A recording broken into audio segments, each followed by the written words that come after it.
Now we shall begin. You should answer the questions as you listen, because you will not hear the recording a second time. Now listen carefully and answer questions 1 to 7. Good morning. I'd like to book a coach to London. I was hoping you had something available this Saturday afternoon. Good morning, sir. Take a seat and I'll just check for you. Yes, we still have several free seats for Saturday. Where will you be leaving from? There are 3 pickup points in town: Main Street, Centenary Square, or the Central Bus Station. From Centenary Square, please. That's easier for me to get to than the bus station. And what time would you like to leave? There are coaches on the hour every hour, from 12 through till 6 p.m. Well, I'm meeting someone at the station in London and I need to be there for 4:30. So, which one would you recommend? Well, there's one leaving at 1 that arrives at Victoria Station at 4:10, if that's any good. Traffic is usually quite light at the weekend and the drivers tend to make good time, so I think you'd certainly be there for 4:30. OK, that sounds just right. I think I'll take that. I can always phone ahead if I'm going to be late. And when are you returning, sir? Actually, I'm not sure when I'll be coming back, so I won't book a return ticket, just one way. I can always book you an open return if you'd like. You can use this at any time within the next month, as long as you contact us first to reserve a seat. Well, there's a chance I might be getting a lift back, you see, so I'll just pay for one way. I don't want to buy a return if I don't need it. OK, no problem. Are you travelling alone? Just the one ticket, please. I'm going down to visit my daughter at university. My son's meeting me at the station, so it's a proper family reunion. Very nice. OK, well, I can book that for you if you like, sir. That'll be £23.50. Now, I just need to take down some details. Can I have your name, please? Yes, it's Matthew Upton. That's U-P-T-O-N. And your address? 34 Allesley Road. Allesley, that's A-L-L-E-S-L-E-Y. And your telephone number? 01732 558 997. And your email address? We'll use this to send confirmation of your travel details. matt257@yahoo.co.uk. OK, thanks. Before you hear the rest of the conversation, you have some time to look at questions 8 to 10.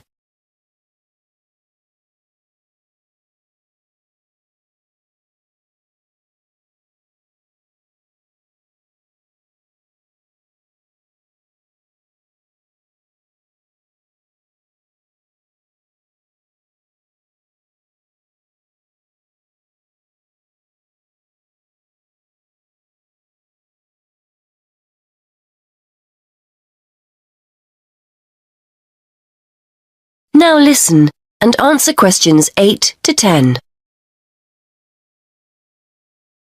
Before I forget, I'll be taking a little luggage.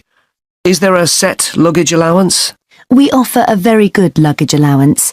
You can take 2 suitcases as long as they're no more than 20 kilos each. That's 40 kilos in total, and 1 small item of hand luggage on the coach. Most people find that more than adequate. Any additional items carry an extra charge of £10 for each bag. I certainly won't be taking that much, so I should be okay. I was worried I might be taking too much. Would you like travel insurance included with your ticket? It's an additional £2. No, I don't think so. No problem. It's not compulsory. OK. How will you be paying? Actually, I've been having trouble with my debit card today, and I've left my checkbook at home, so I'd better pay in cash. You'll give me a receipt, won't you? Certainly, and we'll send confirmation to your email address as well. So that's £23.50, sir. If you just wait a minute, I'll print you off a receipt. That is the end of part 1. You now have half a minute to check your answers.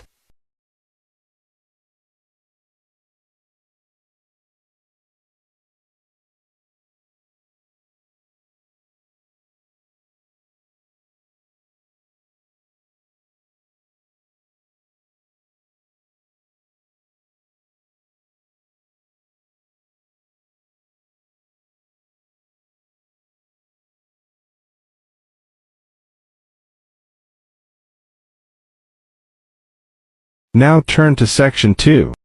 First you have some time to look at questions 11 to 16.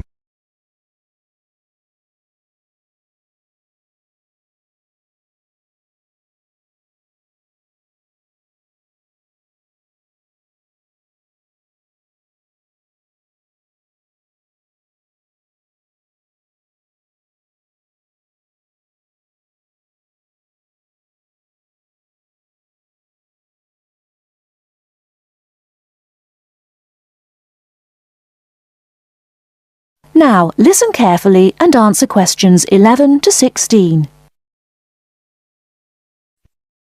Good afternoon. Hello. How can I help you? I'd like to make a transfer, please. You want to transfer some money? That's fine. Let me just bring up some details. Right, here we are. Can you tell me your name, please? It's Alice Deltour. OK, and your date of birth? 20th of February 1982. Right, and for security, can I have the first letter of your password? It's B. And the fifth letter? That's F. Fine. Now, where do you want to make the transfer to and from? I'd like to send money from my current account abroad. Which country are you sending it to? To China. My boyfriend is on holiday there, and he's run out of money. Oh dear. China, OK. Now, there are several ways to do this. We can do it by credit card, by electronic transfer, by cheque or by banker's draft. I'm not sure. What's the best way? Well, that all depends. The simplest way is by cheque, really. I just write the cheque and send it. Yes, but it can be very slow and take a long time for the money to clear. Between 3 to 4 weeks. How soon do you need the money to get there? I'd like it to get there in the next couple of weeks. So really, sending a cheque is going to be too slow. Yes, I think so. Let's look at electronic transfer then. This usually takes between 2 and 5 working days. That's 2 to 5 days. Working or business days. If you send it on Friday, it will get there the following Friday at the latest. I see. That's much better. Yes, but we do charge a fee for this. We charge a flat fee of £21, and on top of that, the receiving bank may charge a fee, and an agent may also charge you for transferring the money between banks. So, how much is it altogether? We can't give you an exact amount. You need to check it with the receiving bank and any agents that they use. I see. Also, you can send it in sterling or dollars from here, but there will be an additional fee depending on the exchange rate when you convert it into renminbi. So, there will be another charge too? I'm afraid so. Does it make any difference if I send it in dollars or sterling? It could make a difference according to which currency has the best exchange rate. The other difference is this. If you send dollars, the amount goes through the US clearing system. We send the money to our branch in London. They then send it to our branch in New York, and the New York branch sends it to the bank in China. It goes all around the world then. Before you hear the rest of the talk, you have some time to look at questions 17 to 20.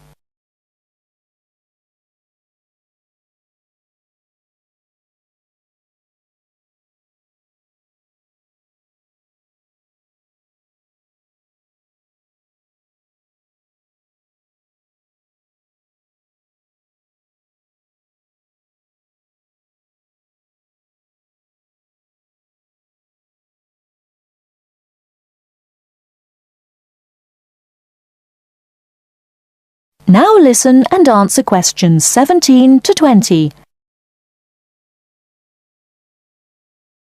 What about if I send sterling? In that case, we send it to our branch in London. From there it may go directly to China, unless the bank in China has an agent in London, in which case we transfer it to the London agent, and they send the money on to China. So how do I proceed with the transfer? OK, first we'll need some details about the beneficiary from you. The who? The beneficiary, the person receiving the money. OK, what do you need to know? We'll need the full name of the beneficiary and their account number. OK. You need to tell us the name of the bank in China and the address of the branch.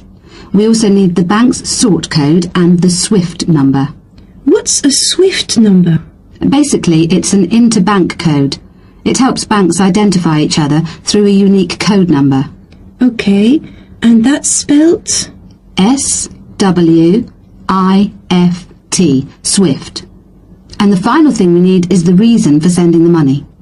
You need a reason from me? I just told you my boyfriend's run out of money. Well, we don't need a reason. The receiving government needs to know why the money is entering the country, and we have to be able to tell them. Okay, so from me you need the bank's name, the address of the branch, the sort code and SWIFT number, the beneficiary's name and account number, and a reason for sending the payment. Yes, that's correct. Okay, so I'll check these out and come back to you with them so we can go ahead with the transfer. That is the end of part 2. You now have half a minute to check your answers.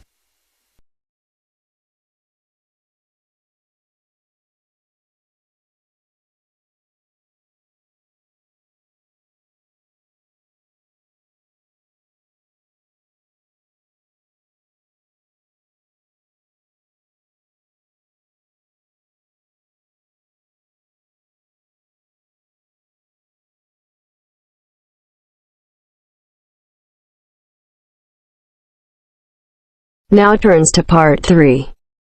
Part 3. You will hear a conversation between a student, Kayana, and a professor about an assignment. First, you have some time to look at questions 21 to 27.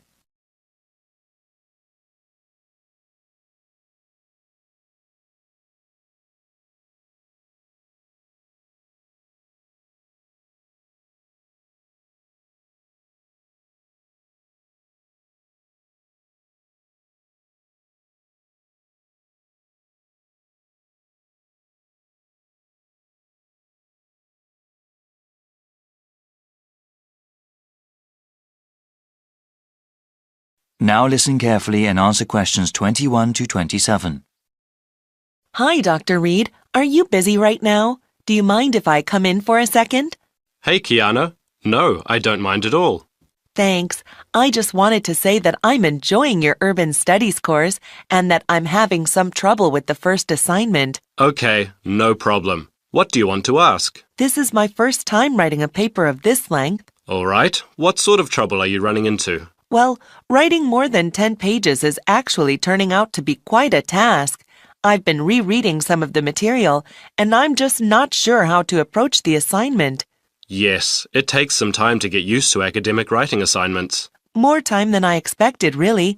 I also want to do a really good job on the assignment. I don't want to put a half-hearted effort into it.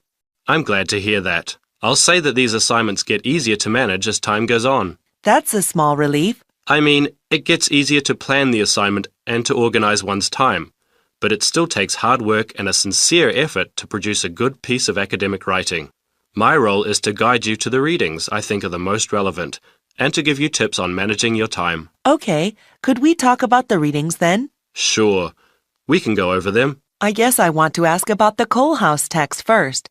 It seems like a pretty interesting book. But sometimes a bit over the top, no? I would recommend reading just the first part of the book. It's the most relevant to the assignment that I gave you. The rest of the text goes on about a topic we will cover later in the semester. All right, I'll just read the intro then. As for the Peely article, oh, did you read that one? Yes, I accessed it online and then printed it out. Okay. I would recommend you review that again. Also, remember what I said about the Liebskid article? I think you told the class to focus on the research methods, right? Yes. She approaches the problem in an innovative way. Let's see. For the Gary article, I think you should... Let me see. I think it would be best for you to read just the conclusion. Just the conclusion. I see. Yes, I would ask you to read the whole thing, but this way would be more efficient. Speaking of which, you should not bother reading the Wolfson article. Yeah, it didn't seem particularly relevant to the topic. Let's see. Any other reading you wanted to talk about? Let me see. Yes, the Cudler article. What do you think of that one? Ah, yes. How could I forget? That one is pretty central to the topic. I really think you must go over it again. Before you hear the rest of the conversation, you have some time to look at questions 28 to 30.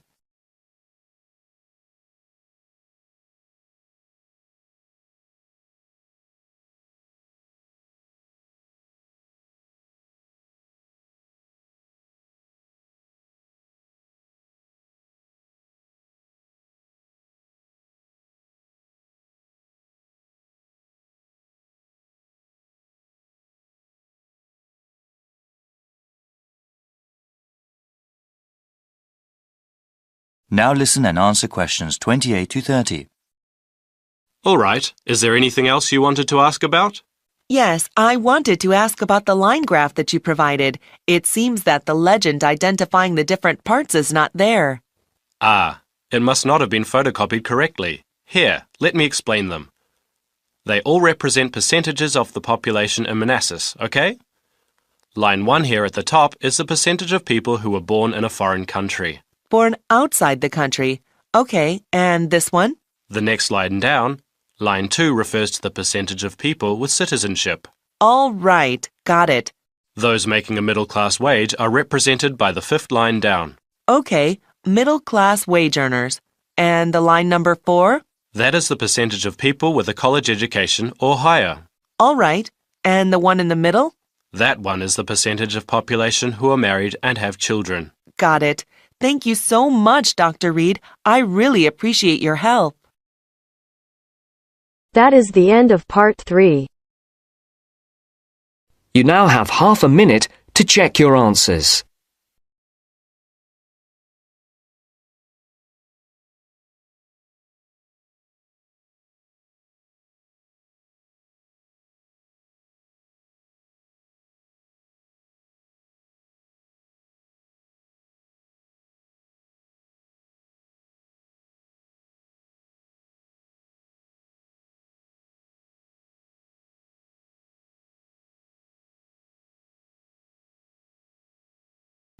Now turns to part 4.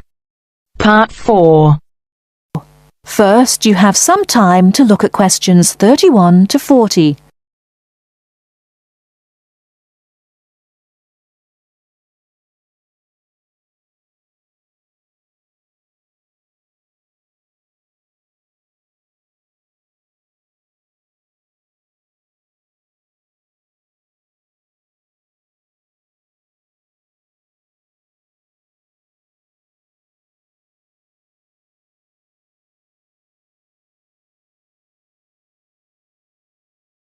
Now listen carefully and answer questions 31 to 40. Good afternoon, everybody. My name is Sally Miller, and I'm here to offer you some advice on legal matters whilst you are studying at this university. Happily, most international students complete their courses without running into any serious legal problems. But if you do find yourself involved in a legal dispute of any kind, ask for help. There are two options. First, contact the students' union or welfare officer. Even if they cannot help you directly, they should be able to advise you where to go for help. The second possibility is to contact the Citizens Advice Bureau in your area. You can find them in the local telephone directory. They will be able to recommend a solicitor if you need one, and tell you if there is a local law centre providing free legal advice. They will also be able to tell you whether you can claim legal aid to help pay for any court and legal fees. Let me give you some basic information about the police. The police have the power to stop and search anyone who appears to be behaving in a suspicious manner. If you are arrested for any reason, even if you know it to be a wrong reason, remember a few very important things. 1. Don't be aggressive. 2. Do not try to bribe the police officer. 3. If you are arrested by plainclothes police officers, ask to see some form of identification. 4. Give your true name and address if the officer asks you to. Lying to the police is a criminal offence. 5. Do not sign any statement until you have received advice from a solicitor. There is always a solicitor on duty at every police station. 6. You will be entitled to make one telephone call. If you use this call to telephone a friend, urge your friend to contact someone from your university or from the students' union and get advice about what you should do next. If you find yourself in trouble with the police, it is very important to get professional advice. Contact any of the following: your university welfare officer, the students' union at your university, your local Citizens Advice Bureau, a local law centre. If you are found guilty of an offence, it could seriously damage your position as an international student, so be sure to ask for help as early in the process as possible. Remember, obey the local laws. The laws here may not be quite the same as in your own country. Here are a few examples of actions that are illegal here. It is against the law to possess offensive weapons. For example, knives, guns, chemical sprays used for personal defense. Even women are not allowed to carry sprays or other deterrents to protect themselves against possible assault, except for rape alarms. Possess or supply hard or soft drugs. Disturb the peace. This is called disorderly conduct. This means that you can be arrested for being too noisy or rowdy. A few words about drinking. In this country, it is perfectly acceptable for adults to drink alcohol in moderate amounts. For many people, drinking is an established part of their social life. Going out for a drink is how they relax or spend time with friends. If you go to a party or visit people at home in the evening, your host will probably offer you a drink. Often, a lot of university social life can revolve around drinking, especially for undergraduates. Do not be surprised if people arrange to meet in a bar, or if events are held in a pub. But you are not obliged to drink alcohol if you do not want to, even if you are in a pub or at a party where everyone else is drinking. You can always ask for a non-alcoholic drink instead. And if you feel uncomfortable going to places that serve alcohol, explain this to your friends. There are lots of other places where you can meet. If you do choose to drink, remember that you should never drive a motor vehicle after drinking alcohol. It is dangerous, and the police can impose serious penalties on you. Also, remember that being drunk in public is not acceptable either, and the police can arrest you for it. Drugs and alcohol can cause serious problems. Let me repeat that in this country it is illegal to use drugs, except under medical supervision. But if you do use illegal drugs and you develop a problem, there are organisations you can contact. Contact your student's union or your student counsellor. Anyone over 18 years old can legally buy and consume alcoholic drinks in this country. But if you think you might be drinking too much, get help and advice from your student counsellor or your doctor. Again, there are special organisations that can help you with drug and alcohol problems. Contact them.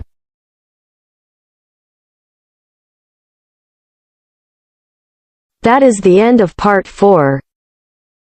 You now have half a minute to check your answers.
Give it to me.